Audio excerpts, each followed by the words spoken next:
lost in the land. June with the sunshine and the snow right there.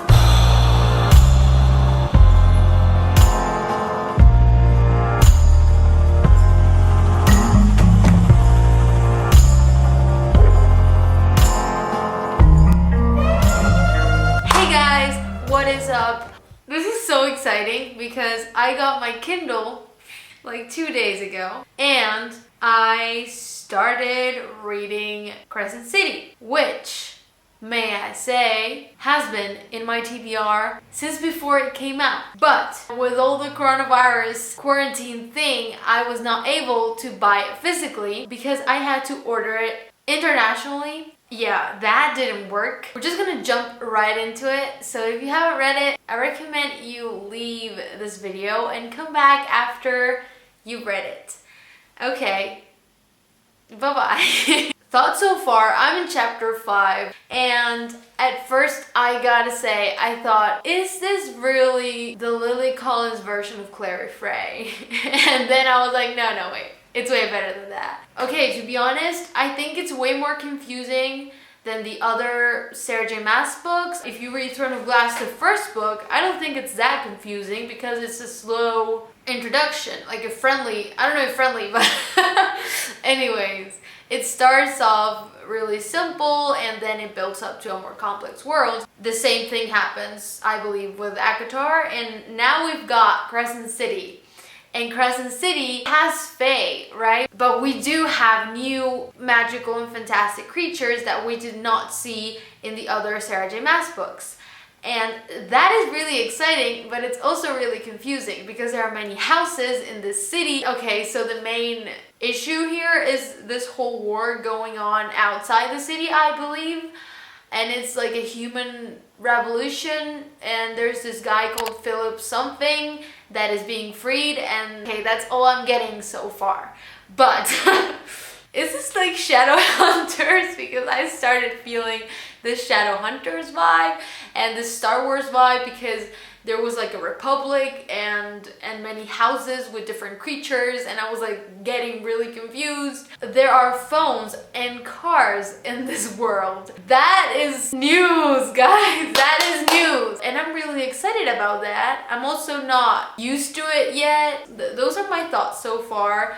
It was a shock, yes. I was not expecting any of the things that I'm reading right now. So that is never bad. I mean, it could be bad though. Tomorrow's Mother's Day, so I don't think I'm gonna get that much reading done. Tonight I'm reading, and I'm not gonna get that much reading done, I know. But I wish I could because, oh my god. Did you know, I mean, if you have a Kindle, you probably do know. I'm just really excited because it's my new toy and everything. But did you know that you can highlight things and add notes? It's such a helpful tool for me.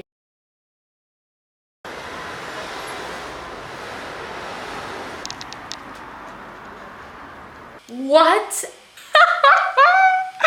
What's going on? She just killed Danica and her whole pack. Did you really? I need to keep reading.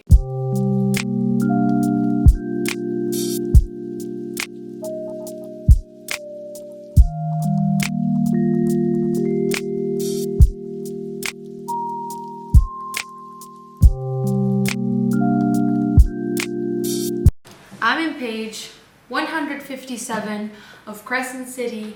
I am really enjoying it so far. Okay, the plot has changed. Now Bryce has to hunt down this demon thing that killed Danica and this vampire dude. Now there's Hunt and Isaiah, something like that. I don't remember. Okay, anyways, we met Micah or Micah? Don't know. 2 years have passed since Danica died. It got more interesting than before. I'm kind of struggling to find a proper face for Bryce and for Hunt, because I don't really like, for some reason I can't picture them properly. Like I don't have a clear image in my head. So I'm starting a Pinterest board, to be honest. I'm just starting an aesthetic board for each one of the characters from Crescent City. It's just something that I do when I struggle to find a clear image in my head. So we're just gonna do it. Yes, I told you I was gonna do this.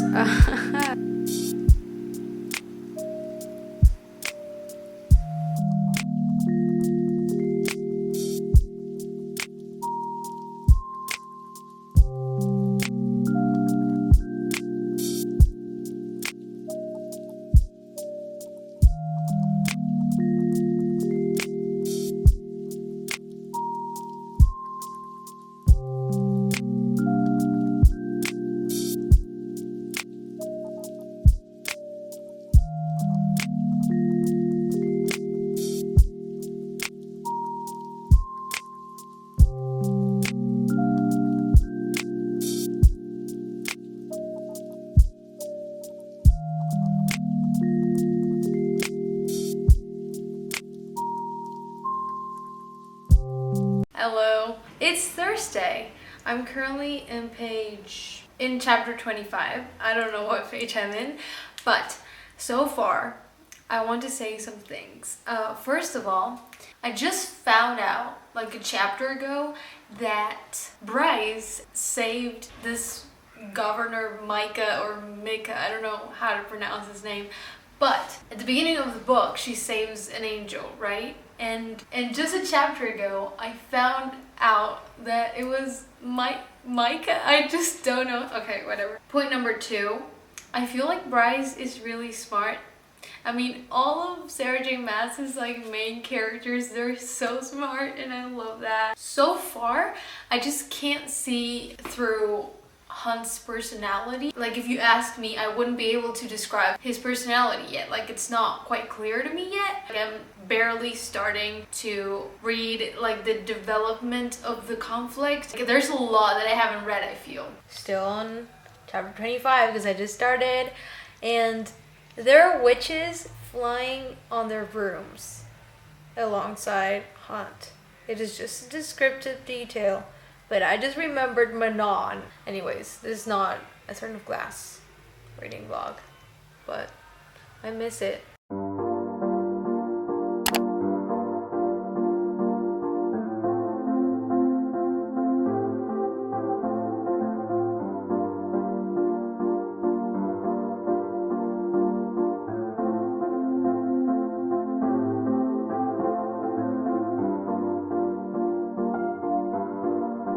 Just to let you know, I'm in the weirdest mood. I don't know what's wrong with me. Anyways, no, I've not been reading all afternoon. That is what it looks like, but it's not what happened. I went to get the trash out, and then I started chatting with my mom and my aunt, and then I came back here and just stayed on Instagram for like half an hour. You know what that is? It's terrible. And like, that's my dog scratching. Are you done? Are you done? And now he's sleeping. Okay. Interesting stuff has happened. The white raven just like exploded. Okay. I'm taking back what I said earlier about Hunt. I mean, I'm not taking back because I used to like not understand him very well. But now I'm getting to know him. It's very typical, I think, of Sarah J Maas to make a tough on the outside male character, not main character, and make him a softie in the inside. But what I do like about this character, Hunt, is that his softness is a little bit more obvious than, for example, in Rowan. Like, Rowan is hard to, actually appreciate his softness. I don't know if you get me. Rowan has a very thick shell, And I feel like Hunt is a little bit more transparent in that aspect. Maybe just because we can read his point of view. Because, yeah, maybe that's why. I'm still more interested in the female characters in this story. Can you blame me? I mean, Sarah creates very cool female characters. I'm gonna keep reading right now because I can do this.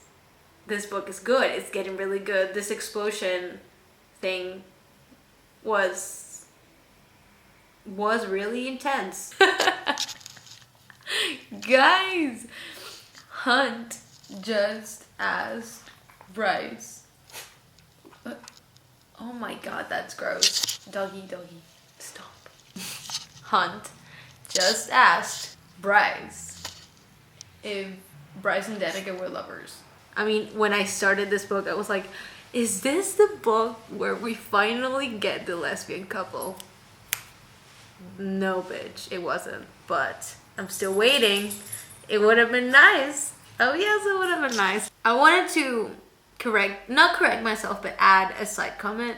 I really do love that friendship is really important in this book, and how Sarah portrays that mourning period of Bryce after Danica's death is really important, because in young adult fantasy and in young adult books in general, we get a lot of protagonism in romance, and I'm so sick of that. I mean, I do love romance, but friendship is so important. I mean, remember Harry Potter, guys? That was intense. I mean, it still makes me cry. The friendship in a book. A good friendship is the base of everything. And thank you for giving us that in this book, even though we didn't get to be around Danica as much as I would have liked. But yeah. You know what? I'm really loving Hunt. He's hilarious. I love how awkward he is. His point of views are so awkward that I just have the best time reading his chapters, honestly. That's all I wanted to say. I'm loving Hunt. That's it. Bryce is the first main character that has a loving and living mother. Both Aelin and Farah have dead mothers, and Farah's mother wasn't exactly loving, as I recall. Anyways, this mother of Bryce's is like insisting that she gets a name of this man who is at her daughter's apartment. I'm loving this book. Bye. Hello. Okay, it is time for an update. It's the next day. I stayed reading last night for a little bit and then woke up and read again. I'm currently in page 390 something. I'm in this moment, in this point of the story when I'm actually getting some Hunt and Bryce content, because they're like progressing, you know, relationship development, bonding. I just read the pony scene. Okay, that was interesting. I was expecting it because I had read memes and comments and Sarah J Maas talk about it, and I was really curious. Yeah, I already read it.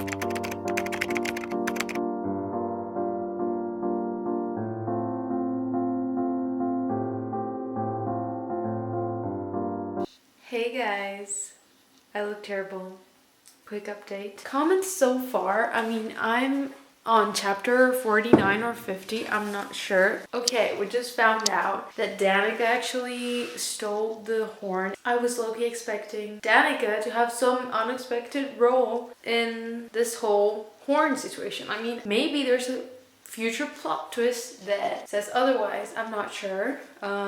What's my existence right now? What's this hoodie doing? I see what Sarah J Maas just did, because I just read this quote, this line, this thought in one of Hunt's points of views. She quoted Rowan Whitethorn in Queen of Shadows. I'm sure. Oh my god, I'm just gonna put it here. That do you remember that from somewhere?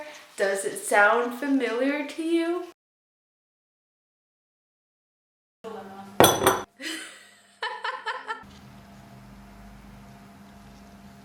This is gonna be short because I'm not in the vlogging mood, but I've been reading. I love Hunt. Like, now I kind of know him more. Oh yeah, actually, Hunt just gave Bryce this little like stone. I don't remember what it was called, but it was a white stone that meant joy. Oh, that was cute. Okay, I don't trust this woman, this med witch woman that Run is into. I don't. Is it Run or Rune? She's like trying to find a cure, an antidote for the synth drug that we actually found out Danica was after. We don't know if she's after the drug yet or if she was confiscating it, but she's involved. I don't trust this woman. No, she's not a healer. She's a med witch. I don't trust her.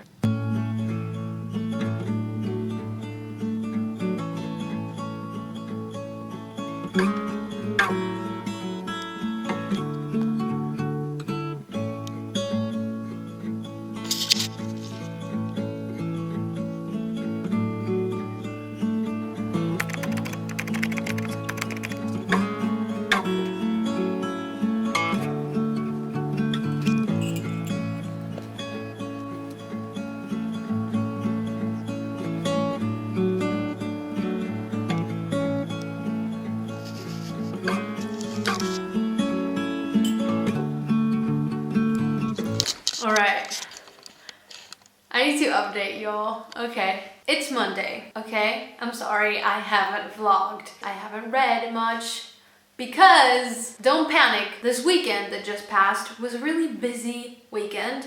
I wrote a lot and I didn't have much time to get into Crescent City, but I did read some important bits and I'm here to rant about them. But first, let me please be excited about this one moment, the present, because I just went to get 2 new books. Okay, so if you guys don't know who Roberto Bolaño is, he is a Chilean writer.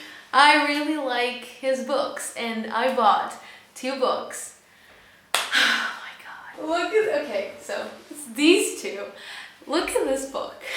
It's huge. It has 1,215 pages. This book is so long and I love it. There are some things we should discuss. Can we just say Danica was a synth addict? That is interesting. That is... I did not expect that, I have to say. I guess we all expected for Danica to turn out to be someone that Bryce didn't expect her to be. I did not see the addiction coming though. But then we found out that Hunt lied. Okay, can we just say, I hate betrayal. And I know that every good fantasy book has betrayal at some point, but I just can't deal with it because it is so painful to handle. Even though I wasn't at high-key in love with Hunt as I've been with other characters in the past, it still hurt that he lied. And don't get me wrong, his cause, I'm fine with it, okay? I'm just not fine with the fact that Hunt lied to Bryce because we don't like liars. I mean, it depends. But in this case, I don't feel comfortable. Why aren't you honest with each other? Like, I don't understand why they would lie. I mean, I totally understand it as a writing element. I mean, it's totally like a lie is a tool for a writer to use, I guess. But it's still hard to endure betrayal. And I know that it's not, yeah, it's kind of betrayal. Let's say it, okay? I really love Rune. Is it Rune or Run? Run or Rune? I don't know. Now everybody knows they're siblings. I was waiting for that shock. We finally got the gay couple. Wait, what? What? Fury and Juniper are together. I don't really know either of them because we don't really get to see these friends as much. Also, something interesting happened. This prince from hell called Idas, he appeared for the first time. I mean, the second time in Bryce's life, but the first time for us. I don't really know what Idas's role is in this book, but I feel it's huge. I feel like it's tremendous, and I'm there for it. We still don't know what the Oracle saw when Bryce went, so, and I'm sure I guess has something to do with it. So, but I'm gonna try to finish this. I'm excited. See you soon.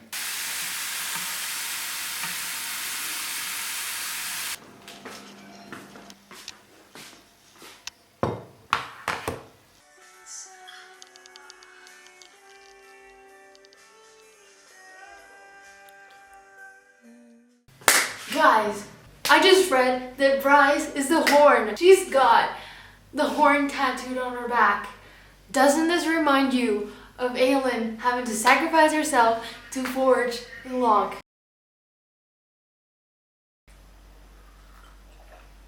Okay, let's just talk about this whole drop moment, because Bryce made the drop and Danica was there to help her climb back up.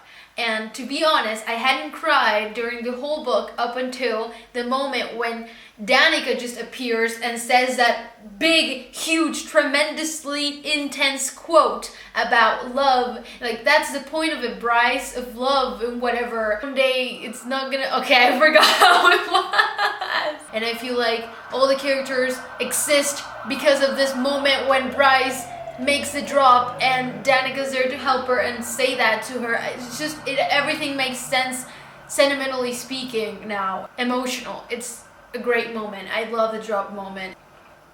Can I just say I just finished The Gilded Wolves by Roshani Chokshi? Because I just did, and I'm regretting I never did a reading blog about that one, because wow, I am getting the feels now.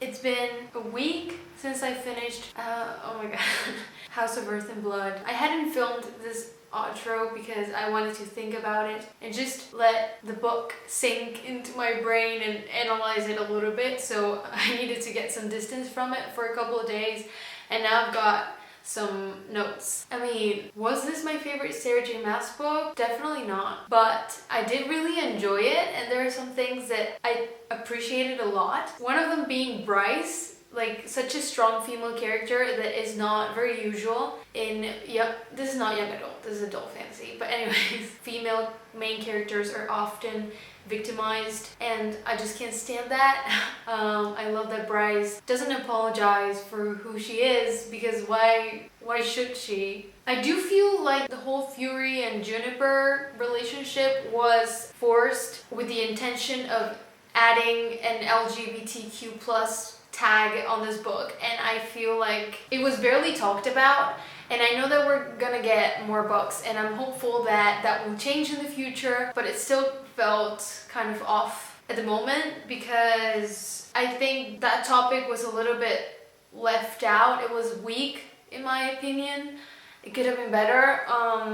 This book generally was a bold decision to make because it could have gone tragically wrong in legit so many ways, and I think Sarah pulled it off nicely. It is a very complex world that was just introduced to us in this book, and at first it felt really overwhelming and confusing, but as I got used to it, I just entered the marvelous and playful existence of these characters and their houses and how this system works. About Danica, I love that we don't get to finish comprehending her character fully until like the very last chapter. It is important for me that the friendship between Danica and Bryce stayed as the main topic of this book from beginning to end. Even if we got romance in the way and action and plot and everything, Danica and Bryce's relationship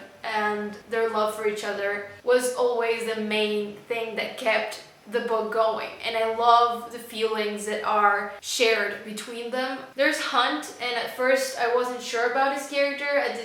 It kind of felt recycled to me. I know everything is recycled, but I felt like I had already read about this type of character many times before. But once I got to know him and this whole system of taking photos between Bryce and Hunt developed, and now Hunt felt like the need of documenting moments and taking pictures of the sky and the graffiti down the street and of Bryce and of food. I just started feeling a certain light in both of these characters. My favorite character probably was, well, Bryce and Rune. I still don't know if it's Rune or Run. Somebody please tell me down below, because I have no idea how his name is pronounced, but we do love an iconic duo, and these guys are siblings, and I love it. I love it. I love that Rune is there for Bryce no matter what, and it just brought up many relationships that are not often pointed out. And I know this is not a young adult, but I'm comparing it to young adult fantasy. This book hands us not only a process of grief, but also romance. That it wasn't my favorite thing in the book. Friendship and love and family, and yes, I do enjoy a good romance, but I feel like many topics are very important and they're often left out in books, and I do appreciate that they are here, some of them. About the plot, I feel like the information was displayed in a way that was constantly intriguing. I was always trying to make up theories, and it was intriguing. That's that's it. Maybe the romance bit. I do love Hunt and Bryce as characters. I did not feel that excited for them being together, to be honest. It was enjoyable, but I did appreciate their relationship as friends more than romance. They supported each other and they found each other. I love that Bryce is a sharpshooter. Great way to introduce Faye to guns. Swift move. What's this?